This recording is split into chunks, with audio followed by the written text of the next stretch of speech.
बिस्मिल्लाहिर्रहमानिर्रहीम। अस्सलाम वालेकुम। मैं हूं करामत मुगल और मेरे साथ है मोहम्मद अकरम साहब, सीनियर जर्नलिस्ट हैं। सर, तकारीर चल रही हैं, इंतखाबी जलसे चल रहे हैं।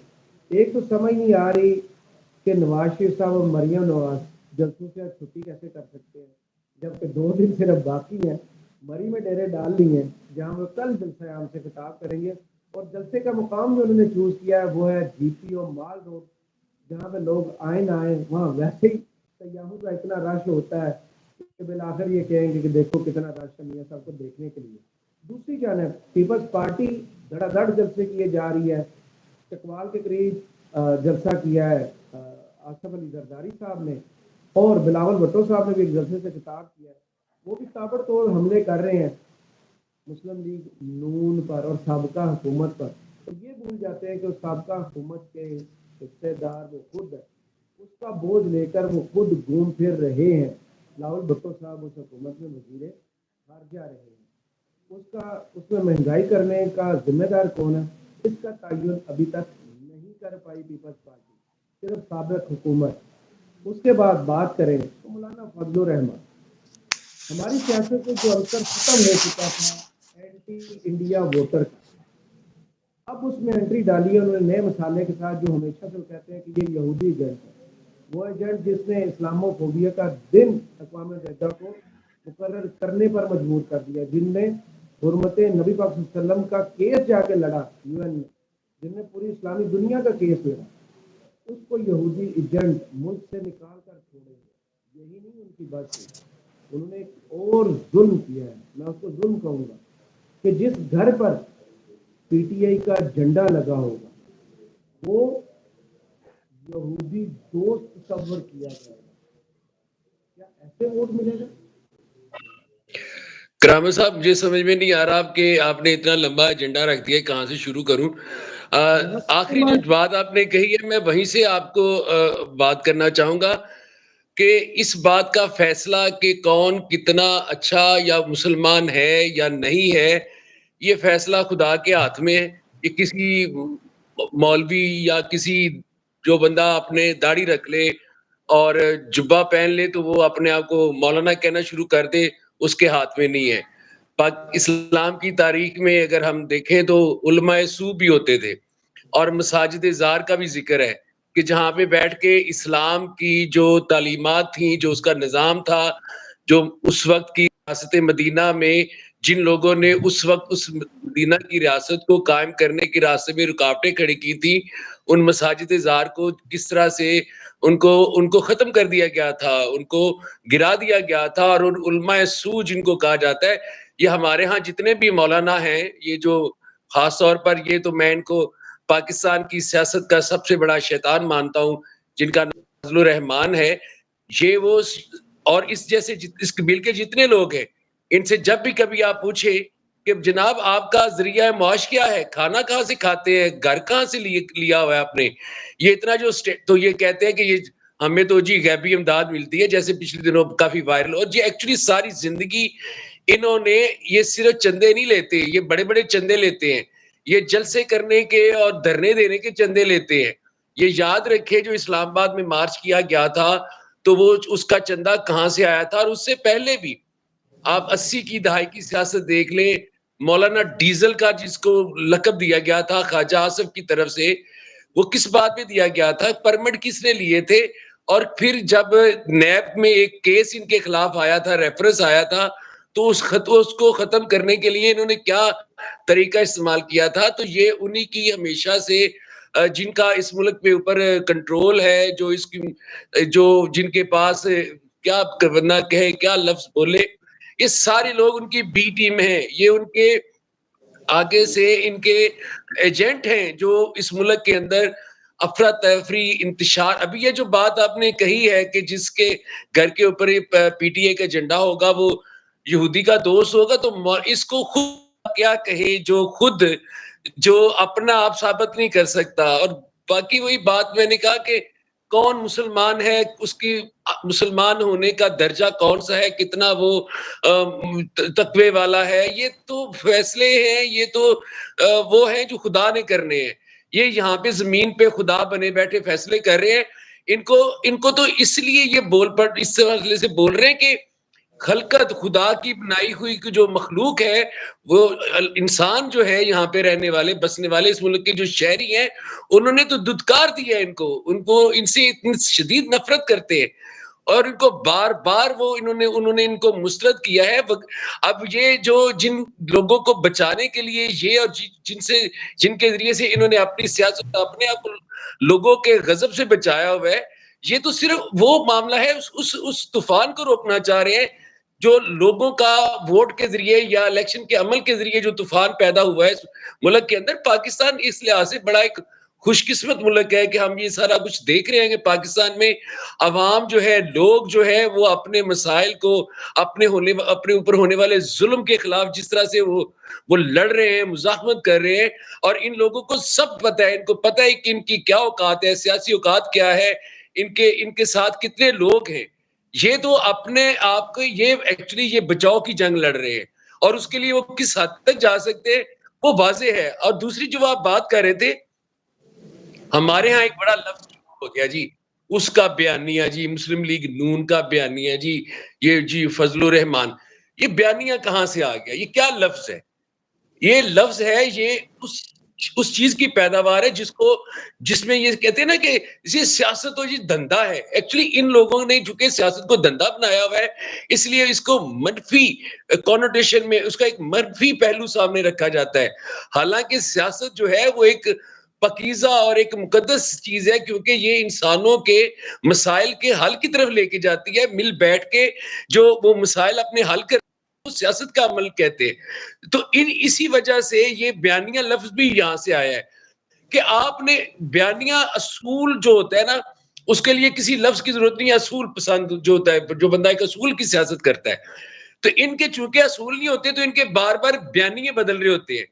ये लफ्ज भी ये बयानिया इसलिए यूज करते हैं कि आज हमारा ये बयानिया असूल जब होता है तो फिर आपको कोई बयान बदलने की जरूरत नहीं होती। असूल एक वो खरा सच होता है जो आप हर जगह बोल सकते हैं, आपको उसको याद रखने की भी जरूरत नहीं होती कि मैंने क्या बात कही थी। ये तो झूठ जब आप बोलते हैं तो आप लोग उसको बयानिए का लफ्ज देते हैं ताकि आज एक झूठ बोला था तो उसको कवर अप करने के लिए किसी दूसरे मौके पर एक नया बयानिया बना लिया।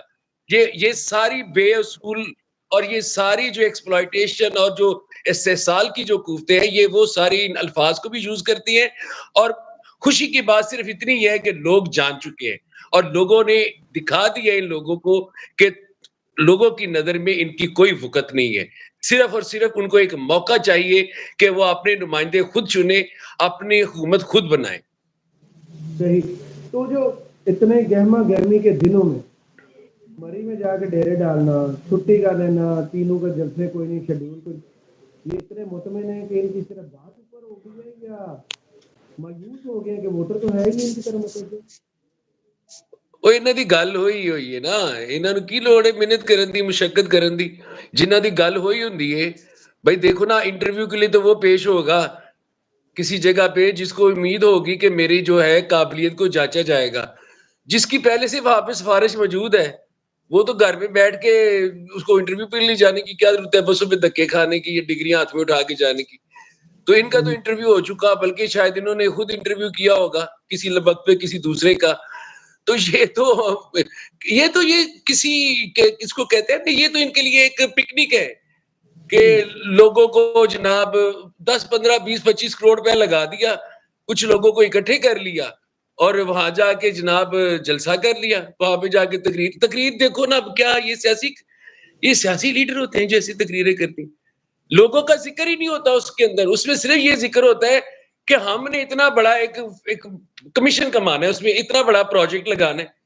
यार, लोगों की बेहतरी के लिए जो प्रोग्राम होते हैं वो ये होते हैं कि आप इस मुल्क की इंडस्ट्री को कैसे खड़ा करेंगे, इस मुल्क की ज़राअत को कैसे बेहतर करेंगे, आप कैसे लोगों के लिए रोजगार के मौके पैदा करेंगे, आप कैसे लोगों को कारोबार की तरफ लाने के लिए कैसे उनके लिए फंड जनरेट करेंगे, आप कैसे फॉरेन पॉलिसी ऐसी बना के इर्द गिर्द के ममालिक के साथ, दुनिया के साथ अपनी मार्केट्स को इम्प्रूव करेंगे, अपनी जो बरामदात हैं उनको बेहतर करेंगे, ताकि आपकी जो फैक्ट्रियां हैं वो चले, आपकी ज़राअत जो वो बेहतर हो, आपके जो यूथ है, आपके जो पढ़े लिखे नौजवान हैं, वो ज्यादा से ज्यादा बेहतर इल्म हासिल कर सके, ज्यादा से ज्यादा चीज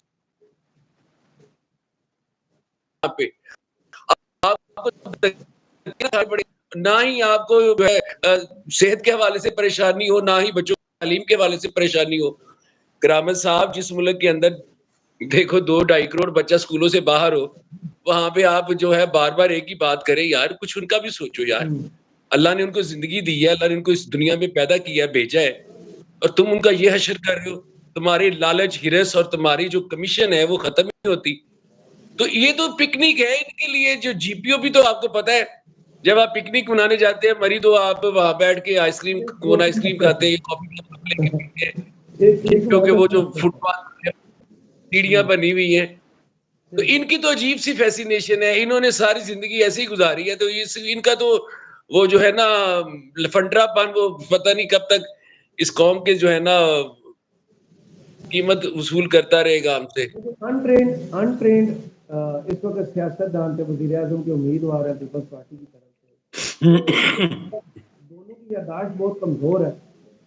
दोनों दावे कर रहे हैं कि महंगाई से पीछा छुड़ाई, साबिक़ हुकूमत ने ये महंगाई की थी, गुर्बत ख़त्म करेंगे, 300 यूनिट फ्री देंगे, सैलरीज डबल करेंगे। जिम्मेदार कौन है? ये कौन बताएगा? देखिए करामत साहब, मैं तो ये समझता हूँ कि पाकिस्तान के साथ जो एक बहुत बड़ा जुल्म हुआ है वो ये है कि एक बड़ी सियासी जमात जो कि हकीकी मानों में पीपल्स पार्टी थी, उसका जो है ना इस मुल्क की जो उसमें उसकी उसका ये हालत हो गई है कि वो दर-बदर फिर रही है। सिंध उनको देके, लॉलीपॉप देके, तो बाकी उनसे काम करवाए जा रहे हैं। ये जो पीटीएम में गए थे, किस लिए गए थे? सिंध बचाने के लिए गए थे। अपने केसेस खत्म करवाने के लिए गए थे। और इसमें भी जो सबसे बड़ा नुकसान हुआ है, वो ये नुकसान हुआ है कि बिलावल भुट्टो जो है, वो बजाय इसके कि अपने नाना या अपनी माँ की सियासत को आगे लेके चलते, वो अपनी बाप और अपनी फूफी की सियासत को आगे लेके चल रहे हैं, जो सिर्फ़ और सिर्फ़ इस बात के ऊपर है कि हमने पैसा कितना कमाना है। हमने लांचों लांचों में भर-भर के पैसा मुल्क से बाहर, इतने बड़े-बड़े जो बंगले, इतने बड़े-बड़े महल और कितना पैसा। यार कभी ये जब सामने आएगा, लोग को लग पते जाएँगे कि देखिए ना, जब हाथ से पैसा लूटा गया है, वहाँ पर तो हमें हालात नज़र आ रहे हैं कि बेरोज़गारी है, गुर्बत है। तो इन लोगों ने वो पैसा पैसा कहीं जाके रखा है ना, इन्वेस्ट किया है। तो वो पैसा जब हमें पता चलेगा कि वो कहाँ है, तो मैं तो समझता हूँ कि बिलावल की जो सियासत है, बिलावल का जो गुफ्तगू का अंदाज़ है, जो वो उनके जुमले हैं, उसके अंदर कोई अंडरस्टैंडिंग नहीं, उनको नहीं पता कि लोग किस तरह से जी रहे हैं इस दुनिया के अंदर, इस मुल्क के अंदर। और ये पाकिस्तान का एक बहुत बड़ा नुकसान हुआ है कि एक बिलावल, वो बिलावल जो अगर अपनी माँ की सियासत को आगे लेके चल रहे होते, या फिर तो आज उन लोग उनकी तरफ दौड़ रहे होते। एक वक़्त था 70 के इलेक्शन में पीपल्स पार्टी ने लाहौर की जीत सबसे सारी सीटें जीत ली थी। 88 के इलेक्शन में पीपल्स पार्टी ने चंद सीटें हारी थी और आज ये हालत है कि लाहौर शहर से पीपल्स पार्टी का सफाया हो चुका है, जहाँ से ये पार्टी बनी थी। लाहौर पीपल्स पार्टी भुट्टो को इक़्तिदार में लाने वाले, वज़ीर-ए-आज़म बनाने वाले पंजाब की सपोर्ट थी, जिसको, और आज इनका ये हालत है कि इनके पास चंद इलेक्टेबल्स हैं जो जनूबी पंजाब में हैं। कौन लोग हैं वो?